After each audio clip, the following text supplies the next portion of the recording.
Sabbath study, My Spirit Upon Flesh.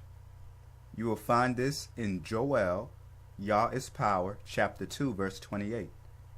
Yah is Power, chapter 2, verse 28.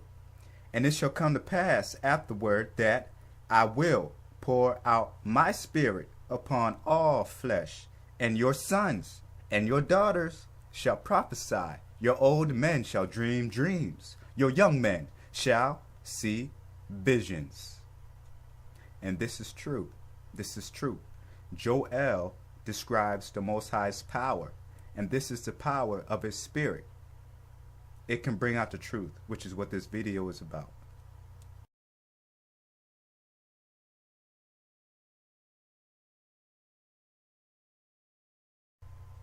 Who has the right to return back to the promised land?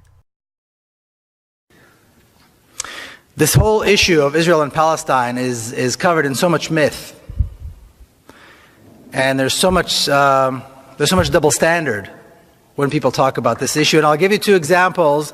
I don't know if you heard Bibi Netanyahu's speech at the United Nations. I heard it not live, but after he actually delivered it, and he began it with probably the two most striking examples of myth and double standard. And he began by talking about the right of return of the Jews to their ancient homeland. And of course, the Jews that returned, so-called returned to their homeland, were not exactly the same Jews who were expelled from their homeland, right? Because these were expelled a couple of thousand years before that. These were not their descendants either, because this has been a very long time. So these are the people that actually came back, so to speak, are people that claim some kind of a heritage, some kind of a connection, a relationship to the ancient Hebrews. And they claimed that they had the right to return to their homeland, and this is what Zionism was about, and this was accepted by the world as the right. They had the right to return. Now, if we talk about the right of return of one nation, you'd expect that there would be, if we accept it as a principle, then you'd expect that we'd accept it in general, across the board. Yet when people talk about the right of return of Palestinians to their homeland, suddenly a red line comes up and everybody says, no, we can't talk about the right of return of the Palestinians. This has to be taken off the table. This is not negotiable. The right of return of the Palestinians is not acceptable.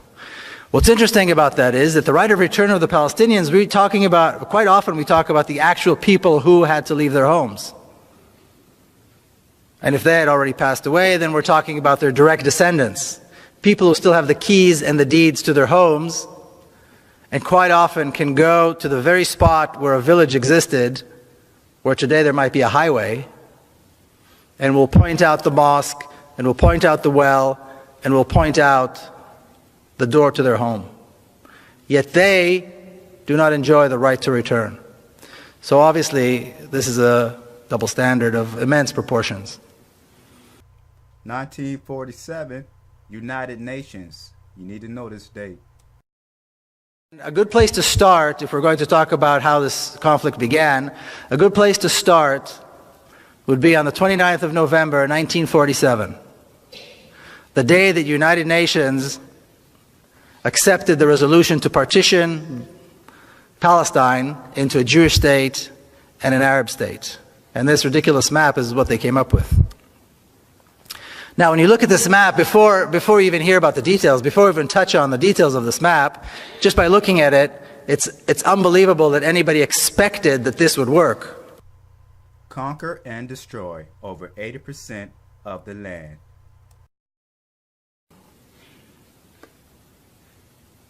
Yet when the United Nations came up with this ridiculous plan, they chose to give the larger portion of the country to the smaller community, to the Jewish community, and the smaller portion of the land to the larger community. And then people said, and to this day you hear people say, see, the Arabs, the Palestinians, did not accept the partition plan, so all this is their fault. Is anybody mad enough to think that they would accept this? Would anybody in their place have accepted something like this? Obviously not. And obviously, like I said, this did not last even a single day. Because as soon as the resolution was accepted, the Zionist forces, what was called the Haganah, the Palmach, began a massive campaign of ethnic cleansing.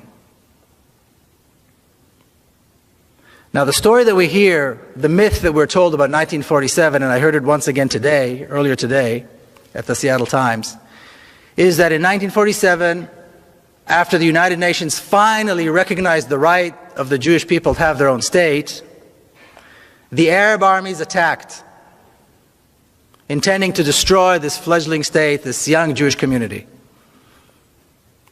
And this is only several years after the Nazi Holocaust. Yet somehow, between the end of 1947 and the end of 1948, the Zionist forces were able to conquer almost 80% of the country, destroy over 500 towns and villages, including schools and mosques and churches and homes, and exile almost 1 million people within a 12-month period. 1947 equals force of military power. How did they do this if they were being attacked by massive armies from the outside? But once again, when we look at the facts, we realize that in 1947, the Jewish community, the Zionist community, had quite a substantial military force. They had a force of close to 40,000 armed men. And well trained, well indoctrinated. My father was one of them. There was no equivalent on the Palestinian side. The Palestinians have never had a military force. To this day, the Palestinians have never had an army or a military force. There was no equivalent of the other side. The Arab armies, such as they were, didn't enter the war until late in May of 1948.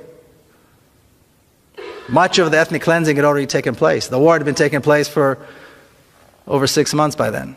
So, of course, this is a myth. This is a myth that nobody takes the time to investigate and question.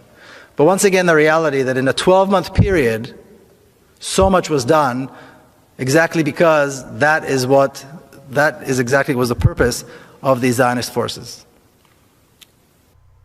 Who has the objective? To capture as much of the land as possible and get rid of as many people as possible. Israeli militia versus Israeli government. Who's going to win? Now, just kind of to touch on the history, some of you I'm sure recall, the Egyptian President Nasser decided to kick out the UN peacekeeping forces that were in the Sinai Peninsula that divided Egypt from Israel. And he entered against the ceasefire agreement that existed between the countries. He entered Egyptian troops into the Sinai Peninsula. The generals saw this as a cause for war, as a legitimate cause for war. And they pushed for war. The Israeli cabinet, however, was not, they were hesitant. They were not so eager to start a war. And this tug of war began between these two groups. It was a very interesting difference between these two groups because the cabinet members were older. They were in their late 60s, early 70s, most of them. They were born in exile. They came with this whole baggage of exile, of pogroms. And, this is only 25 years after the Holocaust. And they carried all this. And they were worried that a war might lead to another Holocaust. The generals, however, were in their early 40s. Almost all of them were born in Palestine. Almost all of them were members of the Zionist militia in 1948. And they were what I like to call the new Jew that the Zionists wanted to create. Full of testosterone and very assertive and willing and ready to fight. And they created the Israeli army. Well, they wanted to fight. They saw an opportunity to start another war. Now, the myth that we're told about this, or the story I should say that we're told about the 1967 war, is that once again Israel was attacked by 3 massive armies intending to destroy it. And once again, miraculously, somehow, we, the Israelis, prevailed. because we're smarter and because we're better trained and we're more motivated, and as we heard now recently, we're somehow culturally superior as well, perhaps. Who knows? But all of these reasons, for all these reasons, we prevailed and we defeated the Arab armies. Opportunity for war. That the Egyptian army is not prepared for war, and therefore we must attack now. In fact, they said the Egyptian army needs at least 1.5 to 2 years before it will be prepared for war. So we have a tremendous opportunity now to once again, this will be the third time, to destroy the Egyptian army. And the fact that the Egyptian army brought their troops into Sinai and closer to us, closer to Israel, only makes it easier for us to destroy them. Not only are they not talking about an existential threat, they're not talking about any threat. They're talking about an opportunity, a military opportunity to once again defeat the Egyptian army. So once again, the myth fizzles away. The generals, of course, won the day. The government gave them the okay to start a preemptive strike against Egypt. The Egyptian army was decimated in a couple of days. The Sinai Peninsula was conquered once again. The Gaza Strip was conquered. And the generals wanted more. The generals wanted more. They wanted the West Bank, which was a sore spot for them because in 1948 they wanted to take it. They were young commanders in 1948, and they wanted the West Bank then. But for political reasons, Israel decided not to take it. Well, here was their opportunity, and they took the West Bank. And they'd wanted the Golan Heights for a long time too, because it's high up above the Galilee, and there's lots of water there, and they took that as well. And there was a lot of ambition too. The generals, the northern commander wanted the Golan Heights, the central commander wanted, they all wanted the laurels of victory. They had no doubt that they were going to be victorious. In 6 days, the Israeli army defeated and destroyed 3 Arab armies, conquered the West Bank, the Golan Heights, the Sinai Peninsula, the Gaza Strip, killed over 15,000 Arab soldiers at a loss of 700 soldiers to the Israeli army. 15,000 to 700, that's quite a ratio. And all this was done in 6 days as Arab armies were attacking them. What is the name of the game? Palestine was erased completely from the map, and Israel was in completely over the entire map. This was the objective, this was the name of the game. Erasing Palestine, getting rid of the people, and de-Arabizing the country. De-Arabizing the country is what was left to do. That's why when people talk about the possibility of Israel somehow giving up the West Bank for a Palestinian state, if it wasn't so sad, it would be funny. It shows a complete misunderstanding of the objective of Zionism and the Jewish state, and the Zionist state. Because conquering the land was the first objective, getting rid of the people, and then de-Arabizing. And when I say de-Arabizing the country, this country has a 1,500-year-old history of Arab and Muslim rule. It was an Arab and a Muslim country more than it was anything else in history.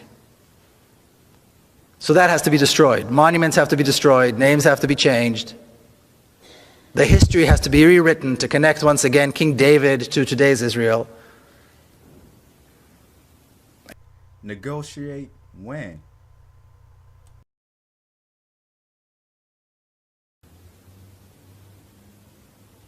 Only in 1993 did the Israeli government agree to finally begin negotiating with the Palestinians. What happened? What changed? Well, what changed was they accomplished their mission of making the conquest of the West Bank irreversible. By 1993, the Israeli government knew for certain that a Palestinian state could not be established in the West Bank. The settlements were there, billions were invested. The entire Jordan River Valley was settled with villages and kibbutzim and things like that. There were major cities already built in the West Bank. Entire East Jerusalem was taken over by Israel. There was no place anymore for a Palestinian state to be established. And that is when Israel said, okay, we will begin negotiations. So they allowed Arafat to come, misleading him into thinking that they were really intending to make peace, and basically trying to force him to sign an agreement that would complete his surrender. Who has been willing through all of this? But the myth that we're always told is that the Palestinians are not willing to make concessions. And that is the problem. I think Mitt Romney just alluded to this as well in that little secret tape that was recorded. The problem is the Palestinians. They just don't want peace. Yasser Arafat was willing to give up almost 80% of his homeland and the right of the Palestinian refugees to return to their homeland and be compensated, all for the sake of peace. What he wouldn't do is he wouldn't go less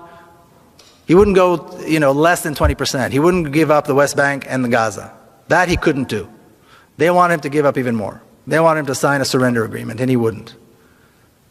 It's not the Palestinians that aren't willing to make concessions. It's Israel that's incapable of making concessions, because concessions on the land are impossible from a Zionist perspective. The whole name of the game is taking the land and making it ours. And this is exactly the process that took place. Please. What is this deep desire? The wall has nothing to do with security. The massive armed Israeli forces along the road have nothing to do with security. The terrorizing and harassment that Palestinian Israelis go through when they go through Tel Aviv airport, the humiliating process that they have to go through, they have to endure every time they decide to leave and go overseas, has nothing to do with security. It has everything to do with racism, with hatred, and with a deep desire to keep us apart, to keep me privileged and them with no rights. That's the name of the game. That's what it's all about. And that's the purpose of the sign. Can you hit the next one, please? Military of oppression.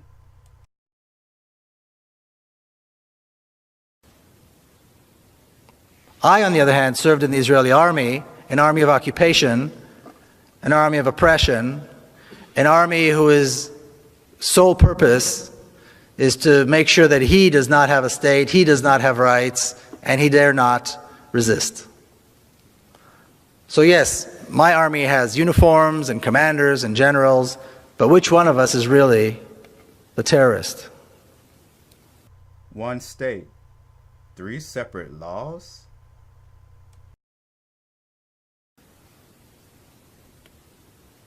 And Israel governs this one state very skillfully with 3 different sets of laws. You have the laws that govern people like myself, Israeli Jews, who can come and go and say what they please. Pretty much a democratic state for all purposes.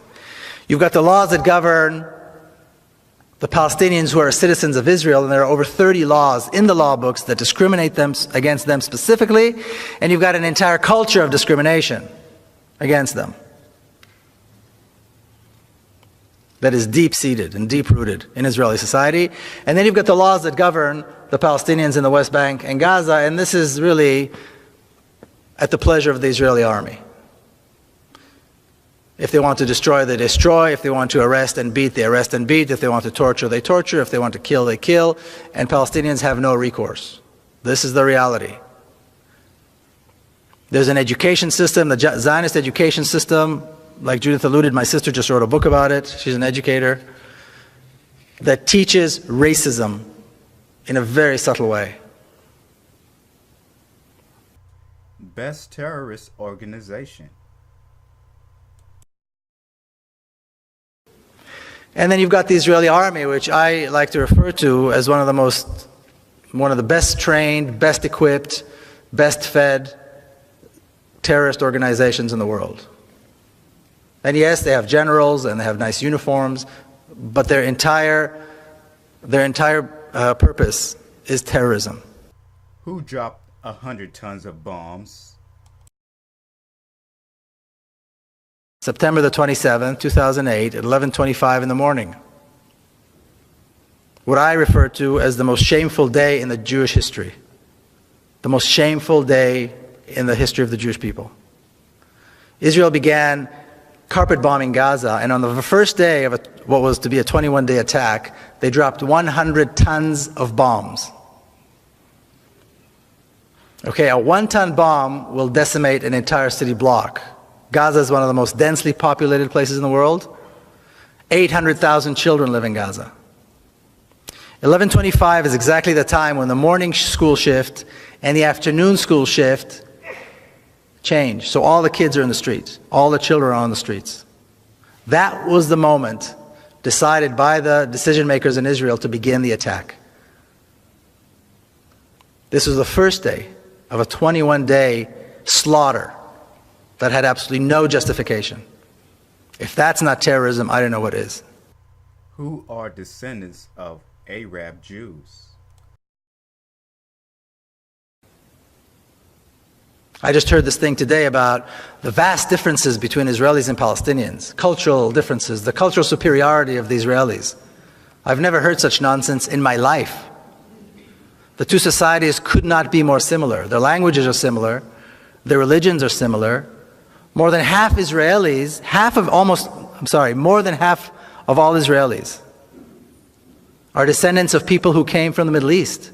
They're descendants of Arab Jews who came from Iraq, who came from North Africa, who came from Yemen. Arab culture is part of who they are. When Baghdad was being bombed, you had old Arab Jews from Baghdad in Israel crying that their city is being bombed. Privileges? There will be opposition, of course, on the Israeli side, because when you're privileged, you don't want to give up your privileges. You know, we, the Israeli Jews, are privileged in this society. And the privileges that are given to us by the state are part of the attempt to set us apart from the Palestinians. So if I break the law in Hebron, and a Palestinian breaks the exact same law in the exact same spot, the laws that govern the state of Israel, which are, regular, conventional law, applies to me. Israeli military law applies to the Palestinian. If I participate, or I should say when I participate in protests in the West Bank and I get arrested, everybody knows how it's going to end. I go home at the end of the day. I might get roughed up a little bit, whatever, but at the end of the day, everybody knows I go home. Because I'm an Israeli Jew. Palestinian that gets arrested will be beaten, will be tortured, and will be kept in prison as long as the local commander wants him in prison. It could be a day, it could be a week, it could be a month, it could be a year, without charges and without a trial. And then 6 months later, I get a letter from the police saying that the case was closed because of something, some technicality. So Israelis are not going to want to give up this privilege, but I think whites in South Africa didn't want to give up their privilege, and whites in America didn't want to give up their privilege either, but they're going to have to. What does my messenger have to say? My spirit upon flesh, Mal Akhi, my messenger. Mal Akhi, chapter 3, verse 18. Then shall ye return, and discern between the righteous and the wicked, between him that serveth Yah and him that serveth him not. So when you get the Spirit, the Most High Spirit, that Holy Spirit, you're going to tell the truth, you're going to know the truth, and you're going to discern between the truth and lies.